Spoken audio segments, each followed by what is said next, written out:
Yo, what is up YouTube, man? Today we're going to be talking about the best jump shot for a back in an NBA 2K25. As you guys can see, I got a 6'7 max wingspan build that I play at the power forward. I play back end when I'm playing in fives, pro-am, rec, whatever it is. I play as the center in park with this build as well. Not too high of a shooting rating, as you guys can see. I only have a 79 three-pointer with the base. You guys have probably seen it in NBA 2K25. We're going to go Jarrett Culver with the releases. We got Troy Brown Jr. and Oscar. Now, what I do is I have it at 49% Troy Brown, 51% Oscar. I would add more Oscar if I could, but you guys are going to see if I go too far over on the Oscar, the rating requirement goes up. So if you guys have a jump shot that's a little bit lower, you could just add more Troy Brown. That's going to lower the rating requirement. As you guys can see, you can get it all the way down to a 76. And if you have a higher, like an 85 mid-range, then you can go up a bit with the Oscar. That's going to raise the grades up. Now with a build like this, it's not,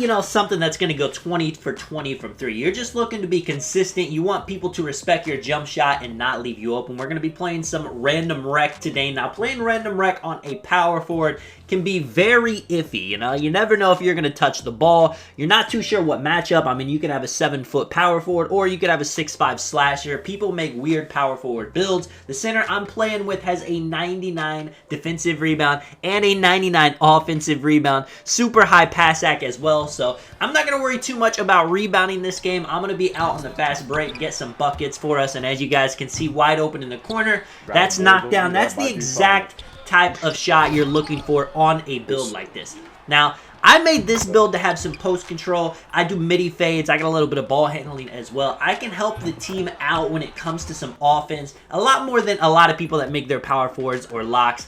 But again, 79 3, 82 mid-range. It's not like I have super high ratings where I'm trying to look for crazy shots. If I catch it wide open, even at the top of the key, you guys can see right here, it's knocked down. I'm running a sharp takeover as well, just for random rec to help boost my shooting, and that will help quite a bit. It's definitely not needed. I mean, you can see all the shots I'm taking. I got 2-8 tenacity right there, so of course my stats are going to be boosted.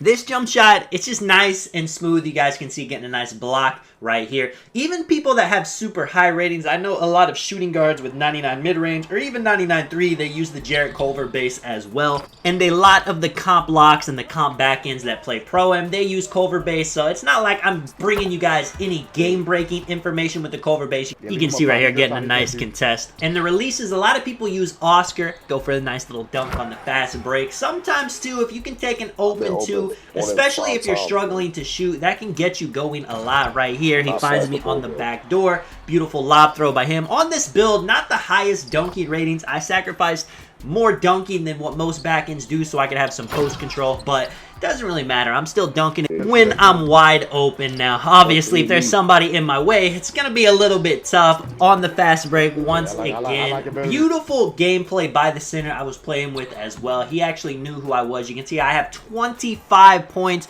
scoring quite a lot for a power forward. For a back end. This game, I actually end up leading my team in points. And you guys are going to see, I got one more gameplay to show you guys. I ended up staying in, running with the same team. I do like to do that. And I do recommend, if you play with a lot of randoms, maybe you hoop with a team, you guys win 2, 3, 4 games. That's a good opportunity to add somebody and start forming a squad. When I first started playing 2K, now I got tonic in the bag.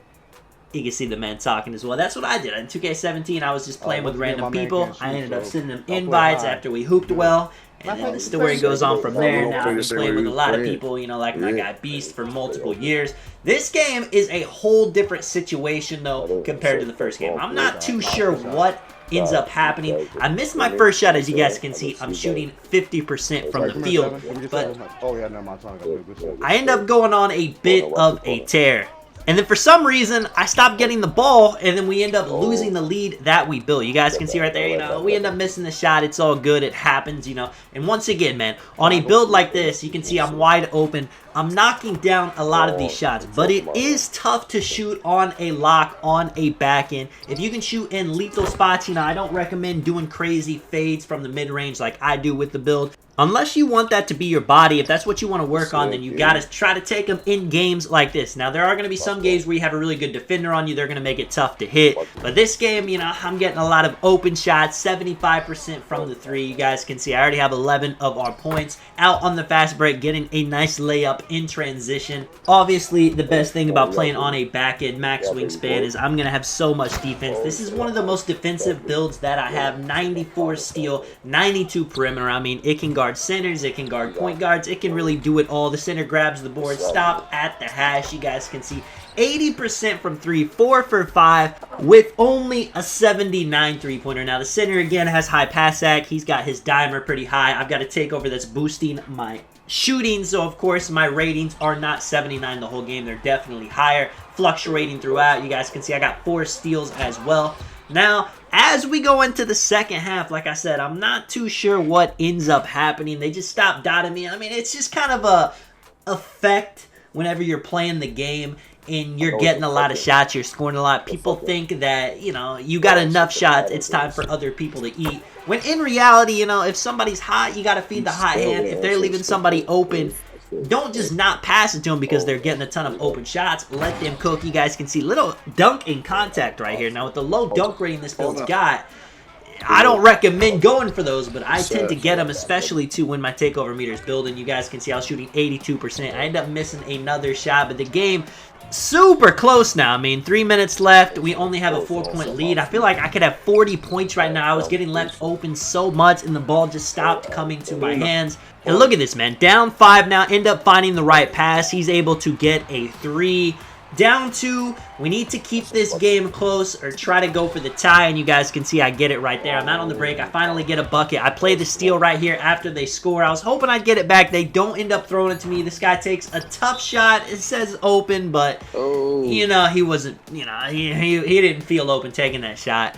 I get us another possession. We end up missing, and that's a ball game. We end up losing the game, which is very unfortunate. Very weird turn of events, you know. We played so well game 1. We were playing so good in game 2, and then the team just ices me out. Now, of course, you know, I'm not trying to be a ball hog, but I was the one to hit, and they didn't end up hitting me. Still, though, you know, shout out to the teammates. It's all good. I'm going to show you guys a 1v1 gameplay now on this build, so you guys can see it's not just catch and shoot. You can actually do this off the dribble a bit now. If you're wanting to make this build, you guys saw it in the beginning.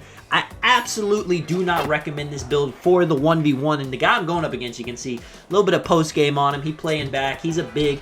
Probably doesn't have high steal. This is what I got the ball handling on the build for, in case I am in a situation where I need to cook up a little bit. But it's definitely tough, especially too if I'm playing against somebody with high steal, a good lockdown. He's going to make it miserable for me, but I got high defense. I'm going to make it miserable for him. And you can see, man, on some of the shots, he's just giving me a little bit too much space. If you guys did enjoy the video, if you do want to drop a like and subscribe, of course, I do appreciate it. Tell me, man, let me know if you guys want to see more gameplay on this build. No, it's been a little bit. This type of build's not usually my play style. It's more of a role player type build, but I do like playing on it, especially too if a team just needs somebody to kind of fill in a gap, you know, help with rebounding, help with defense, whatever they need. This build can really do it all. This is Tonic, man. I will catch you guys in the next one.